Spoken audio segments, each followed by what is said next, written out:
Graça e paz, meu irmão. Gratidão damos a Deus pela grande oportunidade da vida. E maravilhosamente, essa gratidão se torna especial, porque logo muito cedo pela manhã a gente está aqui para poder meditar mais uma vez no grande presente que é a palavra de Deus, que é o caminho que nos liga à vontade do Pai, que nos faz com que a gente possa se desprender das nossas próprias concepções, dos nossos próprios conceitos, dos nossos entendimentos limitados e ampliar a nossa visão de mundo e de decisões que devemos tomar frente aos desafios e aos percalços que elas nos apresenta agora, focado no entendimento que não é mais nosso, mas um entendimento que vem do nosso Pai. É a renovação das nossas mentes por meio dos ensinos e por meio da, vamos dizer assim, da disponibilidade do nosso coração em ser preenchido pelas coisas novas do Senhor. E hoje, nesse dia 20 de setembro de 2025, nós estamos aqui para buscar uma nova meditação e mergulharemos no Salmo 109. E o Salmo 109, a gente vai usar o versículo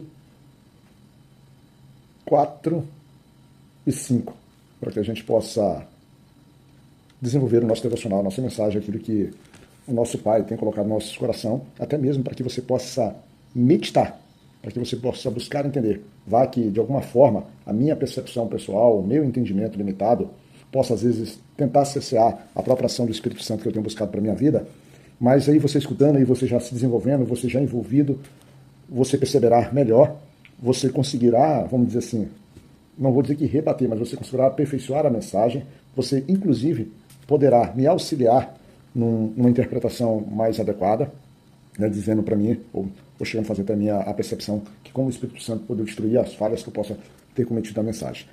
O objetivo principal é te aproximar da palavra de Deus, não é simplesmente você pegar essa palavra e sem qualquer entendimento vir, não. É colocar ela dentro do teu coração e através dessa ação do Espírito Santo e desse mover do povo de Deus, das pessoas que amam a sua palavra, como eu tenho buscado amar, existem várias outras pessoas que amam, que são zelosas pela palavra de Deus, todos nós possamos nos auxiliar no crescimento e no ensino. E aí sim, na construção de uma mente mais perfeita em Cristo Jesus, tá bom? Nosso devocional então vai nos versículos 4 e 5, e nele diz assim: em paga do meu amor são meus adversários, mas eu faço oração. Deram-me mal pelo bem e ódio pelo meu amor. Nós estamos vendo aqui de uma forma muito clara, de uma forma muito direta, que o salmista se posiciona numa situação em pura desvantagem. Por quê? Porque ele é alguém que tem apresentado nas suas ações, na sua conduta, né, tem colocado seu coração à disposição de amar as pessoas, mas essas pessoas que estão sendo, vamos dizer assim, atendidas, estão sendo cuidadas, estão sendo acompanhadas pela boa ação, pela boa vontade do salmista, elas estão recebendo isso do salmista, mas em vez de seus corações se tornarem gratos, elas estão se tornando pessoas opositoras, né? Opositoras à pessoa do salmista, que aqui os Salmos ele retrata como da figura de Davi. Eu sempre tenho frisado que eu evito falar sobre quem é o salmista envolvido na situação e às vezes até mesmo qual a situação que foi trazida, porque ela vai muito mais do que às vezes a própria Bíblia estabelece aqui. Ela vai num profundo estudo, vai num mergulho de cultura às vezes, vai na análise sim do texto bíblico e ele vai pegando diversos elementos que a nossa, vamos dizer assim, que talvez o centro do Espírito Santo, a ideia do Espírito Santo, não é qualificar o personagem, mas sim, muitas vezes, é trazer qual a mensagem que está sendo apresentada e te, vamos dizer assim, direcionar vamos dizer assim, na sua interpretação, você obter o máximo da vontade de Deus para que as tuas decisões sejam tomadas. E quem às vezes apresenta, ou as pessoas que apresentam, ou algo mais do que isso, é porque elas mergulham às vezes por um lado que talvez não fosse o mais importante. Pode ser muito útil. Então, a figura aqui é retratada como Davi, o salmista.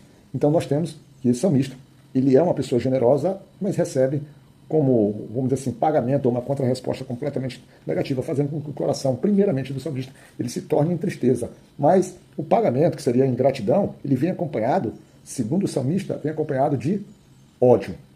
Ódio. O salmista oferece amor e recebe ódio. E isso é assim, a gente comparando com a nossa vida prática, já começa assim, não chega às vezes a esse nível, mas chega às vezes a gente levar a compreender, por exemplo, dentro da nossa vida prática, porque que às vezes, principalmente dentro da nossa casa, quando você está se dedicando, oferecendo amor, cuidando, e às vezes o elemento da sua casa, a pessoa que está sendo cuidada, ela acaba não entendendo, então ela acaba se opondo diversas vezes, a ponto de fazer com que o nosso próprio ambiente, que deveria ser um ambiente de amor, vire um ambiente de oposição, de guerra, de conflito, de distúrbio, né? Um salmos desse aqui, ele pode nos direcionar para isso mesmo, sem ser o foco principal. E o detalhe de tudo isso é a resposta que o salmista diz que apresenta. A resposta diz que ele diz assim, no finalzinho do versículo 4. Olha, tu me ofereces isso, eu te dou amor, eu cuido de você, eu sou uma pessoa que tenho afeto por ti, quero o teu bem, mas como tu me oferece ódio, como tu me oferece oposição, como tu me oferece opressão, eu vou oferecer para ti, oração. Ele diz assim, ó, eu faço oração. Irmãos, e isso é fantástico, fantástico no primeiro momento, né? Porque, meu irmão, se você hoje recebe isso que o salmista está recebendo aqui, e você consegue responder oração com oração pela vida daquele que está te maltratando, que está te ferindo, meu irmão, você está fantástico, você está no caminho de uma santidade, está no caminho vamos dizer assim, caminho de, acho que caminhando para a perfeição de Cristo, aquilo que Cristo quer trabalhar na nossa vida. O problema desses salmos é que a oração que o salmista apresenta é uma oração extremamente intrigante e é uma oração que hoje, como cristão, eu posso dizer que não nos serve, seria uma oração de um modelo a não ser seguido, ou, por exemplo, uma expressão de coração a não ser seguido. Quando os estudiosos mergulham nesses salmos, que é considerado um dos salmos imprecatórios, né? Salmos de maldição, um salmo de, vamos dizer assim, que mistura a ideia de vingança e a ideia de justiça, quando ele está orando assim, mas quando ele é apresentado ao Senhor, ele traz um ambiente em que normalmente vai ser interpretado que o salmista, ele, mesmo querendo aplicar a sua vingança pessoal, ele opta por deixar de aplicar a vingança e passa a aplicar a aclamar em Deus a justiça. Tudo parece muito bonito. E talvez seria uma forma mais favorável de se interpretar um salmo desse, considerando ou tendo por finalidade ou buscando conciliar esses salmos com os ensinos que Jesus Cristo trouxe aqui. Porque não seria lógico a gente dizer que Cristo que vem aqui, que nos ensina a amar o próximo, a exercer o perdão, a termos compaixão, e isso inclusive dito de uma forma direta contra os nossos inimigos, aceite uma oração dessa como uma oração da própria vontade do Pai em relação aos seus filhos. Quanto a isso, nós podemos dizer, comparando com aquilo que o salmista tem apresentado e com aquilo que seria hoje a vontade do Filho de Deus ou do próprio Deus para nossas vidas, há em Tiago, não lembro exatamente o versículo, em que diz assim, que pedis, né, e pedis mal. Mas também há dentro do Novo Testamento dizendo que a gente deve elevar os nossos pedidos, as nossas orações ao Senhor, nosso pedis e nós seremos atendidos. Mas aqui nesse exato momento, talvez o que o Davi ou o que o salmista está apresentando, ele possa ser atendido justamente na pessoa de Cristo, dentro daquilo que é o juízo de Cristo para as nações ou o próprio juízo para uma pessoa em específico. Tudo bem, mas a gente vê que apesar da tentativa de conciliar uns salmos desses com, vamos dizer assim, a brandura, uma revelação de Deus, nós temos que entender que há nesses salmos talvez uma indicação de uma forma hoje, mostrando como Deus foi se revelando ao longo do tempo. Deus aqui nesse momento, ele se revelava como homem, como Deus de justiça, e principalmente aplicava essa justiça de uma forma muito direta, até vamos dizer assim, que por muitas vezes não esperava. Ele simplesmente, você manifestava seu pecado, você atuava de uma forma equivocada, você contrariava a vontade do Senhor, você era desobediente no andar, no pensar e no viver diante de Deus, e ele, de imediato, ele, vamos dizer assim, para que você fosse exemplo, né? Exemplo para que os demais não fizessem igual, um exemplo de mau exemplo, vamos chamar assim, o Senhor acabava aplicando a sua justiça muito direto, e isso era perfeito, porque o Senhor assim, mas como o Senhor vai de fato se revelando ao longo do tempo, e se revela de uma forma mais branda, mais caridosa, mais humilde, mais acolhedora na pessoa de Jesus Cristo ao longo do tempo, fazendo com que essa etapa do juízo, que ainda continua na pessoa do Senhor, ela não é banida, ela não é tirada, ela ainda está lá, na figura de Cristo, mas agora, que vai ser confirmada através, vamos dizer assim, da consumação das suas profecias e dos propósitos de Deus, da história do próprio Deus para a nossa humanidade, nós vemos que uma oração dessa, ela se justifica, muito provavelmente, porque ela de imediato, por vezes, ela não é atendida. Porque pedis e não és atendido, porque de fato você pede mal. Você pede mal. Porque é uma oração que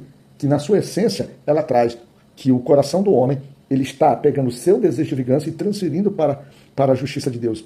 Tá ótimo, eu não exerço minha vingança, mostrando então para mim, poderia ser assim, mostrando para mim, ou mostrando para o meu Senhor, mostrando para aquele que eu estou subjugado, estou me subjugando, estou querendo viver de acordo com seus moldes, digo assim, Senhor, não quero exercer minha vingança, não exercerei, porque eu creio em Ti, porque o Teu amor é maior, porque a Tua justiça, porque a vingança pertence a Ti, conforme diz a Tua palavra. Está perfeito, mas não é o que nós vemos nesse salmo de uma forma, pelo menos na percepção do que o Espírito Santo fala comigo. Observem só, esses são tipos de salmos que, se você for ver as pessoas estudando, talvez predomine o entendimento que Davi transfere, ou o salmista transfere o seu desejo de vingança agora por um desejo de justiça de Deus. Mas talvez o que os salmos representam aqui, esses salmos, e mostra pra gente como a gente deve estar vigilante, a gente deve estar atento para que a gente não faça igual, e talvez ele, na verdade, ele pode estar indicando que o salmista, nesse momento, pelas suas aflições, pela sua pela sua, vamos dizer assim, falta de condição de aplicar ele próprio a justiça, ou ele próprio a sua vingança, que seria chamado de justiça, ele opta então para quem pode aplicar. Por quê? Porque ele se vê sem condições, ele se vê como um necessitado diante de um opositor que muito provavelmente tenha mais força e que o oprime, fazendo com que ele leve então o seu pedido na sua oração, para que ele não se sinta abandonado, e ele como alguém ligado ao Senhor, ele como um varão escolhido, um varão ungido, um varão abençoado, um varão que tem propósitos, que tem, vamos dizer assim, promessas do Senhor, ele vai dizer assim, então ele vai buscar na figura do seu Senhor a justiça. Mas é muito provável que esses salmos não traz um coração perfeito de um salmista com um coração perfeito. Traz sim um salmista com um coração de vingança. Um coração de vingança que ele transfere, ele usa a justiça de Deus para exercer sua vingança. Isso é perfeito. Isso é errado? Não, irmãos, isso não está errado. Porque, na verdade, talvez a principal mensagem de um salmo desse, um precatório, é que, na verdade, o homem quer demonstrar a sua imperfeição. O homem quer demonstrar que, apesar de, por vezes, ele já estar na presença do Senhor, ele, por vezes, ele nem entende que a sua força é maior que isso. E aí é o centro da mensagem, no sentido de assim, que nós poderemos enxergar dessa forma. Que Deus quer mostrar o quê? Que é a imperfeição do homem. Aqui nos Salmos, ele não disse se o Senhor atende ou não atendeu a oração do salmista, dando uma resposta imediata. Mas, para mim, o contraste que traz aqui é justamente em que homens imperfeitos, né, e homens que, por vezes, como é o caso desse salmista que demonstra, que tem intimidade, que tem relacionamento, que tem desejo de servir ao Senhor, mas quando se vê, de alguma forma, no silêncio do seu Senhor aqui, que aparentemente se mostra um momento de silêncio, mostra talvez um momento de abandono, levando esse salmista a uma situação que está agora em necessidade, que está agora sozinho, que está agora solitário, que talvez se sinta fraco diante do seu oponente, e ele vai buscar o socorro no seu Senhor, porque é Senhor soberano, é Senhor de poder, é Senhor que tem a condições de atender, e é o Senhor que tem a justa justiça. Então, é um salmo que, de fato, ele demonstra, e a gente consegue ver isso, porque quando você vê, pelo menos, essa percepção, ela é válida, e você há de considerar, independente dos estudos ou de outras formas de abordagem desses salmos, porque é uma tendência, porque a gente tem de todas as formas tentando conciliar como se mostrasse, não, mas fica incompatível diante de Cristo Jesus que ele nos ensina. Não, Cristo Jesus nos ensina o correto. E o salmista, na verdade, ele está numa caminhada de buscar essa correção, esse caminho correto, e de ver esse caminho correto que Cristo Jesus está, mas ainda mostra aqui a sua própria perfeição humana. E aonde é que eu resido esse entendimento quando você vai no versículo 22, porque ele diz assim, porque estou aflito e necessitado, e dentro de mim está aflito o meu coração. Ou seja, o salmista não tem a sua capacidade, os seus meios de se opor a esse adversário. E ele, dentro do que eu vejo dentro desses salmos, e eu queria que o irmão meditasse, não estou pedindo para que o irmão aceite não, mas que o irmão meditasse e pesasse. Os salmos não é que ele está errado.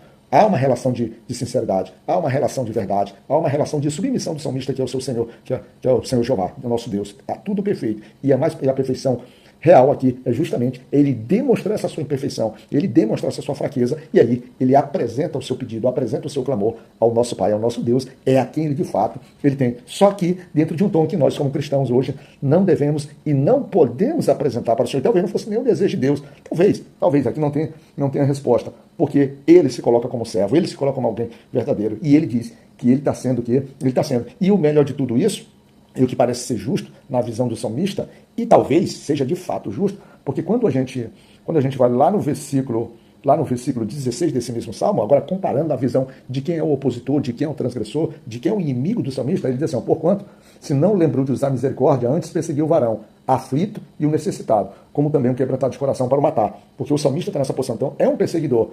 Aí ele traz de uma forma sábia. E aí, dentro desse contexto, porque quando você também vai ver lá em Deuteronômios, por exemplo, quando ele apresenta bênçãos e maldições, lá em Deuteronômios 28, ou então lá em Levítico 26, nós temos duas oposições. Temos um salmista, um homem necessitado, um homem quebrantado de coração, versus um homem mau, um homem desobediente, um homem profano, que se o salmista tivesse a condição de repente, ele próprio exercer a sua justiça, que nós chamamos por muitas vezes da vingança pessoal do homem, ele o faria, mas ele não faz, porque ele é necessitado. E como ele é necessitado e ele tem um Senhor poderoso, ele recorre de uma forma justa, dizendo, apresentando que esse opositor, ele se põe nas seguintes condições, lá está descrito no verso 17, visto que amou maldição, ela lhe sobrevenha, e pois que não desejou a bênção, ela se afaste dele. Ou seja, o que o salmista pede é algo que o próprio inimigo, o próprio opositor, o próprio homem mau já busca para a sua vida. Então, de uma forma para que o salmista se sinta confortável, ele não simplesmente ora ao Senhor, ele descreve uma série de ações. Senhor, que seja dessa forma, Senhor, que a família dele, a posteridade, que tanto o passado dele, dos seus pais,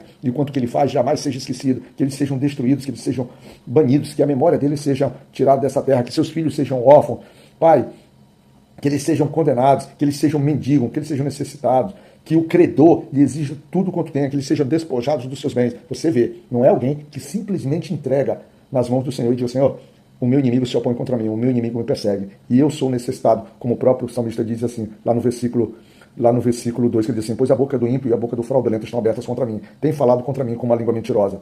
Eles me cercaram com palavras odiosas e pelejaram contra mim sem causa. Não é. O salmista, em resposta a isso, em resposta a esse furor, em resposta a esse, vamos dizer assim,